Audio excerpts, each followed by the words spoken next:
Kotak mutual fund Kotak MNC fund എന്ന പുതിയൊരു fund launch ചെയ്തിരിക്കുന്നു.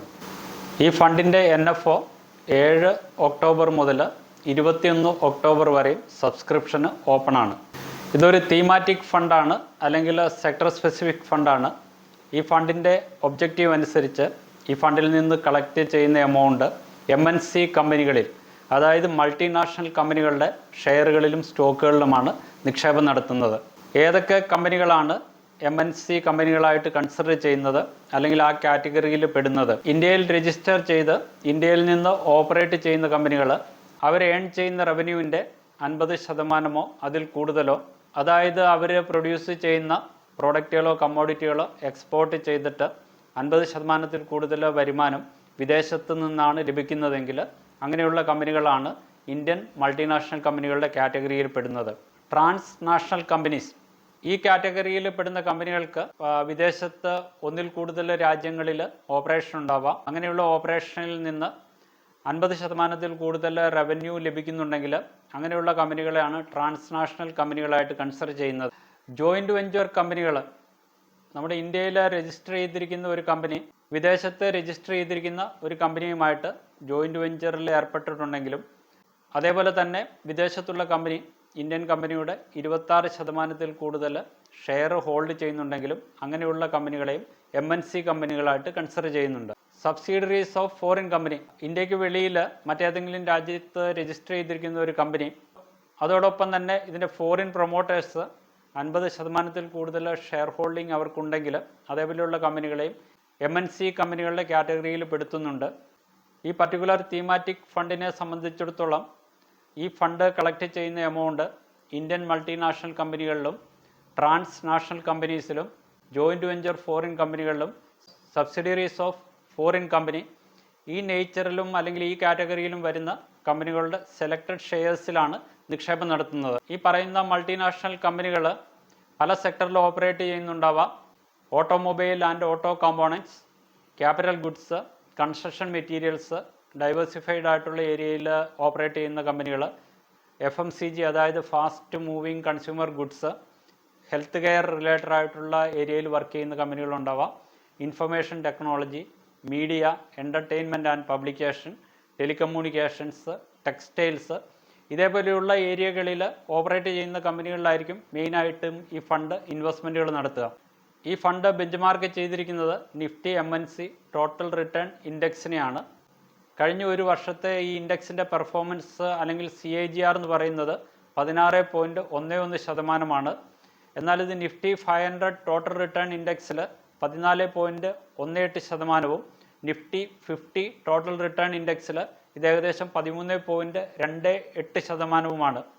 അപ്പോൾ നിഫ്റ്റി 500 ടോട്ടൽ റിട്ടേൺ ഇൻഡെക്സിനെയും നിഫ്റ്റി 50 ടോട്ടൽ റിട്ടേൺ ഇൻഡെക്സിനെയും കമ്പയർ ചെയ്യുമ്പോൾ നിഫ്റ്റി 50 ടോട്ടൽ റിട്ടേൺ ഇൻഡെക്സ് മെച്ചമായിട്ടുള്ള ഒരു പെർഫോമൻസ് ആണ് കാഴ്ചവെച്ചിരിക്കുന്നത്. നമ്മളെപ്പോഴും നിക്ഷേപങ്ങൾ നടത്തുമ്പോൾ, എസ്പെഷ്യലി ഇതേപോലെ തീമാറ്റിക് ഫണ്ടുകളിലും മറ്റ് നിക്ഷേപം നടത്തുമ്പോൾ ഇന്ന് നിലവിൽ മറ്റേതെങ്കിലും ഫണ്ടുകൾ ഈ കാറ്റഗറിയിൽ ഓപ്പറേറ്റ് ചെയ്യുന്നുണ്ടോ എന്ന് നമ്മൾ വെരിഫൈ ചെയ്യേണ്ടത് അത്യാവശ്യമാണ്.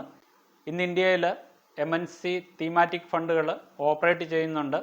ICICI പ്രൂഡൻഷ്യൽ ഫണ്ട് കഴിഞ്ഞ 3 വർഷം ഏകദേശം 29% റിട്ടേൺസ് നൽകിയിട്ടുണ്ട്. UTI MNC ഫണ്ട് 26.81% റിട്ടേൺസ് നൽകി. Aditya Birla Sun Life MNC fund ഏകദേശം 26% റിട്ടേൺസ് നൽകിയിട്ടുണ്ട്. SBI magnum gold fund 16.55% returns നൽകിയിട്ടുണ്ട്. എന്നാൽ കഴിഞ്ഞ ഒരു വർഷത്തെ ഈ MNC ഫണ്ടുകളുടെ റിട്ടേൺസ് ഏകദേശം 40% കൂടുതലാണ് മിക്കവാറും എല്ലാ ഫണ്ടുകളും ജനറേറ്റ് ചെയ്ത് തന്നിരിക്കുന്നത്. കഴിഞ്ഞ ഒരു വർഷം ഏറ്റവും നന്നായിട്ട് പെർഫോം ചെയ്ത് UTI MNC ഫണ്ടാണ്, ഏകദേശം 45% റിട്ടേൺ നൽകി. Aditya Birla MNC fund 44.18%, ICICI prudential MNC fund ഏകദേശം 43%, HDFC MNC ഫണ്ട് ഏകദേശം 40% റിട്ടേൺസ് ആണ് കഴിഞ്ഞ ഒരു വർഷം ജനറേറ്റ് ചെയ്ത് തന്നിരിക്കുന്നത്. ഇപ്പോൾ നിലവിലുള്ള ഫണ്ടുകൾക്ക് ഒരു ട്രാക്ക് റെക്കോർഡുണ്ട്. ഇതിൽ പല ഫണ്ടുകളും 5 വർഷങ്ങൾക്ക് മുന്നേ ലോഞ്ച് ചെയ്ത ഫണ്ടുകളാണ്. ഈ ഫണ്ടുകൾക്ക് ഒരു പെർഫോമൻസ് ഹിസ്റ്ററി ഉണ്ട്. ഇതേപോലെയുള്ള ഫണ്ടുകളിൽ നിക്ഷേപം നടത്തുന്നതിന് മുന്നേ ആ ഫണ്ടുകളിലെ അണ്ടർലൈയിങ് അസറ്റ്സ് നമുക്ക് വെരിഫൈ ചെയ്യാനായിട്ടുള്ള ഓപ്ഷൻ അവൈലബിൾ ആണ്. എത്ര എക്സ്പെൻസസ് ആണ് ആ ഫണ്ടുകൾ ചാർജ് ചെയ്യുന്നത്, ഇതേപോലെയുള്ള പല കാര്യങ്ങളും നമുക്ക് വെരിഫൈ ചെയ്യാനായിട്ട് സാധിക്കും. അപ്പോൾ പുതിയൊരു NFOയിൽ നിങ്ങൾ നിക്ഷേപം നടത്തുന്നതിന് മുന്നേ തീർച്ചയായിട്ടും എക്സിസ്റ്റിംഗ് ആയിട്ടുള്ള ഒരു ഫണ്ട് റെഗുലറായിട്ടും കൺസിസ്റ്റൻ്റ് ആയിട്ടും നമുക്ക് ഒരു റിട്ടേൺസ് നൽകുന്നുണ്ടെങ്കിൽ ആദ്യത്തെ പരിഗണന നമ്മൾ കൊടുക്കേണ്ടത് അതേപോലെയുള്ള ഫണ്ടുകൾക്കാണ്. കോട്ടക് MNC ഫണ്ട് ഒരു ഓപ്പൺ എൻഡഡ് സ്കീമാണ്. അതോടൊപ്പം അതൊരു തീമാറ്റിക് ഫണ്ടാണ്. ഈ ഫണ്ട് ഇൻവെസ്റ്റ് ചെയ്യാനായിട്ട് എയിം ചെയ്യുന്നത് ഇന്ത്യൻ മൾട്ടിനാഷണൽ കമ്പനീസിൽ, ട്രാൻസ്നാഷണൽ കമ്പനീസിൽ, joint venture foreign companies, subsidiaries of foreign company. ഇതെന്താണെന്ന് ഞാൻ ഇതിനു മുന്നേ വളരെ ക്ലിയർ ആയിട്ട് എക്സ്പ്ലെയിൻ ചെയ്തിരുന്നു. അപ്പം അതോടൊപ്പം തന്നെ ഇത് പല സെക്ടറുകളിൽ പെടുന്ന കമ്പനികളിൽ ഇൻവെസ്റ്റ് ചെയ്യുന്നുണ്ട്. Automobile, auto components, capital goods, construction materials, diversified, FMCG companies, health care, information technology, media, entertainment and publications, telecommunication, textiles എന്നിങ്ങനെ വിവിധ സെക്ടറുകളിൽ ഓപ്പറേറ്റ് ചെയ്യുന്ന കമ്പനികളിലാണ് ഈ ഫണ്ട് ഇൻവെസ്റ്റ് ചെയ്യാനായിട്ട് ഉദ്ദേശിക്കുന്നത്. നിഫ്റ്റി 500 ടോട്ടൽ റിട്ടേൺ ഇൻഡെക്സും അതേപോലെ നിഫ്റ്റി 50 ടോട്ടൽ റിട്ടേൺ ഇൻഡെക്സുമായിട്ട് കമ്പയർ ചെയ്യുമ്പോൾ ഈ Nifty MNC total return index വളരെ മെച്ചമായിട്ടുള്ള റിട്ടേൺസ് നേടിക്കൊടുത്തിട്ടുണ്ട്. ഈ ഫണ്ടിൻ്റെ ഇൻവെസ്റ്റ്മെൻറ്റ് അപ്രോച്ച് എന്താണെന്ന് ഇവിടെ വളരെ വ്യക്തമായിട്ട് പറയുന്നുണ്ട്. ഇൻവെസ്റ്റ്മെൻറ്റ് യൂണിവേഴ്സ് അത് ഓൾറെഡി നമ്മൾ ഡിസ്കസ് ചെയ്തു. Bottom up stock selection, flexi market cap, ഇത് പറഞ്ഞു കഴിഞ്ഞാൽ വിവിധ മാർക്കറ്റ് ക്യാപിറ്റലൈസേഷനുള്ള കമ്പനികളിൽ ഇൻവെസ്റ്റ് ചെയ്യാനായിട്ട് ഫ്ലെക്സിബിലിറ്റി ഈ ഫണ്ടിനുണ്ട്. ഇതിൻ്റെ ബേസിക് ആയിട്ടുള്ള ഡീറ്റെയിൽസ് എല്ലാം നമ്മൾ ഡിസ്കസ് ചെയ്ത് കഴിഞ്ഞു. ഇതിൽ മിനിമം ഇൻവെസ്റ്റ്മെൻറ്റ് 100 രൂപയാണ്. ഇപ്പോൾ റിഡംഷന് എക്സിറ്റ് ലോഡ് ഉണ്ട്. അതിൽ ഇൻവെസ്റ്റ് ചെയ്ത എമൗണ്ടിൻ്റെ 10% വരെ ഒരു വർഷത്തിനുള്ളിൽ വിഡ്രോ ചെയ്യുകയാണെങ്കിൽ അതിന് എക്സിറ്റ് ലോഡ് ഇല്ല. 10% കൂടുതലാണ് നിങ്ങൾ ഒരു വർഷത്തിനകം വിഡ്രോ ചെയ്യുന്നതെങ്കിൽ 1% എക്സിറ്റ് ലോഡ് ഉണ്ട്. MNC Nifty Index companies of 30 listed companies of National Stock Exchange in which the foreign promoter holding is over 50%. അതാണ് ഈ ഇൻഡെക്സിനെ കുറിച്ച് പറയുന്നത്. കഴിഞ്ഞ 5 വർഷം ഈ ഇൻഡെക്സ് 20%, ഒരു വർഷത്തിൽ ഏകദേശം 50%, ഇയർ ടു ഡേറ്റ് 36% റിട്ടേൺസ് ഈ ഇൻഡെക്സ് കൊടുത്തിട്ടുണ്ട്.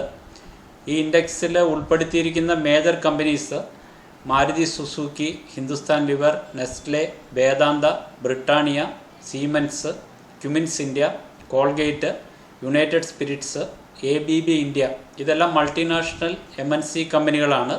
ഒരുപാട് സെക്ടറുകളിൽ ഈ ഫണ്ട് ഇൻവെസ്റ്റ്മെൻറ്റ് ചെയ്യുന്നുണ്ട്.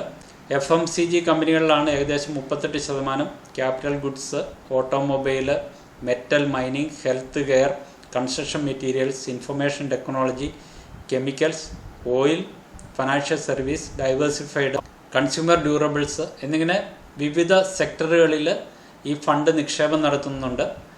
ഇത് നമ്മൾ സെക്ടർ സ്പെസിഫിക് എന്ന് പറഞ്ഞെങ്കിലും ഇതൊരു ഡൈവേഴ്സിഫൈഡ് ആയിട്ടുള്ള ഫണ്ടുകളാണ്.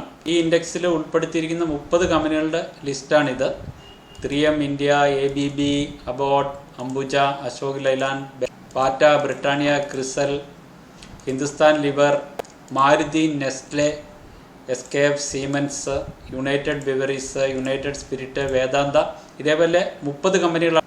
ഈ കമ്പനികളെല്ലാം നമുക്ക് വളരെ ഫെമിലിയർ ആയിട്ടുള്ള കമ്പനികളാണ്.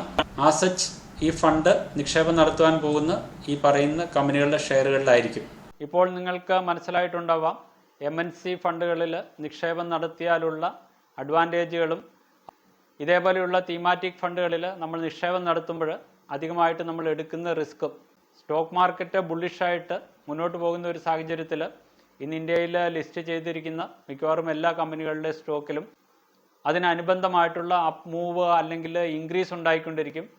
അത് നാച്ചുറലായിട്ട് നമ്മുടെ ഫണ്ടിൻ്റെ NAV കൂട്ടുന്നതിനും കൂടുതൽ റിട്ടേൺസ് നമുക്ക് ലഭിക്കുന്നതിനും സാധിക്കും. പക്ഷേ മാർക്കറ്റിൽ ഏതെങ്കിലും ഒരു സാഹചര്യത്തിൽ ഇടിവുകൾ സംഭവിച്ചാൽ ഇതേപോലെയുള്ള തീമാറ്റിക് ഫണ്ടുകളെ ആയിരിക്കും ഏറ്റവും കൂടുതൽ അഫക്റ്റ് ചെയ്യുന്നത്. ഇതൊരു തീമാറ്റിക് ഫണ്ടാണെങ്കിൽ തന്നെയും ഇന്ന് ഇന്ത്യയിലെ വിവിധ സെക്ടറുകളിൽ ഓപ്പറേറ്റ് ചെയ്യുന്ന അല്ലെങ്കിൽ വിവിധ കാറ്റഗറിയിൽ ഓപ്പറേറ്റ് ചെയ്യുന്ന കമ്പനികളുടെ സ്റ്റോക്കുകൾ ഇതിൽ ഇൻക്ലൂഡ് ചെയ്തിട്ടുണ്ട്. ഈ തീമാറ്റിക് ഫണ്ടിനെ നമുക്കൊരു ഡൈവേഴ്സിഫൈഡ് ഫണ്ടിൻ്റെ കാറ്റഗറിയിൽ വേണമെങ്കിൽ പെടുത്താവുന്നതാണ്.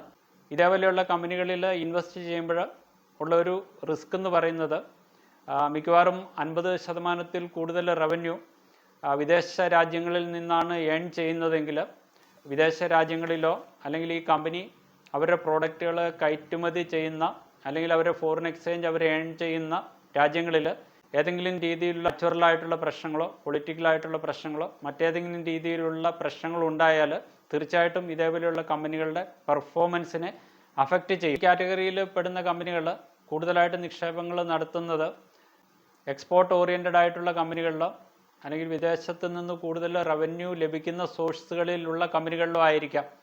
അപ്പോൾ ഞാൻ ആദ്യമേ വിവരിച്ചതുപോലെ നമുക്ക് ഇന്ത്യക്ക് വെളിയിൽ മറ്റേതെങ്കിലും രീതിയിലുള്ള പ്രശ്നങ്ങളുണ്ടായാൽ ഇതേപോലെയുള്ള കമ്പനികളുടെ പെർഫോമൻസിനെ അത് അഫക്റ്റ് ചെയ്യും. അത് അൾട്ടിമേറ്റായിട്ട് ഈ ഫണ്ടിൻ്റെ പെർഫോമൻസിനെ അഫക്റ്റ് ചെയ്യുകയും ചെയ്യും. ഇത് ഈ ഫണ്ടിൽ നിക്ഷേപം നടത്തുന്നതിനുള്ള ഒരു ഇൻവെസ്റ്റ്മെൻറ്റ് റെക്കമെൻഡേഷൻ അല്ല, ജസ്റ്റ് എഡ്യൂക്കേഷൻ പർപ്പസിന് വേണ്ടിയിട്ട് മാത്രമാണ് ഈ വീഡിയോ പോസ്റ്റ് ചെയ്യുന്നത്. നിങ്ങൾ ഈ ഫണ്ടിൽ നിക്ഷേപം നടത്തുന്നതിന് മുന്നേ നിങ്ങളുടേതായ രീതിയിലുള്ള റിസർച്ചുകൾ ചെയ്യുക. നിങ്ങൾക്ക് ഇതിനെക്കുറിച്ച് കൂടുതൽ അറിയില്ല എങ്കിൽ ഇതറിയാവുന്ന ഒരു വ്യക്തിയുടെ അഭിപ്രായം എടുത്തതിന് ശേഷം മാത്രം സ്വന്തം റിസ്കിൽ നിക്ഷേപം നടത്തുക. ഇതേപോലെ യൂസ്ഫുൾ ആയിട്ടുള്ള വീഡിയോകൾ യഥാസമയം നിങ്ങളിൽ എത്തണമെങ്കിൽ ഈ യൂട്യൂബ് ചാനൽ സബ്സ്ക്രൈബ് ചെയ്യുക. ഇതേപോലെ യൂസ്ഫുള്ളും ഇൻഫോർമേറ്റീവുമായിട്ടുള്ള മറ്റൊരു വീഡിയോയുമായിട്ട് മറ്റൊരവസരത്തിൽ കാണുന്നവരെ നന്ദി, നമസ്കാരം.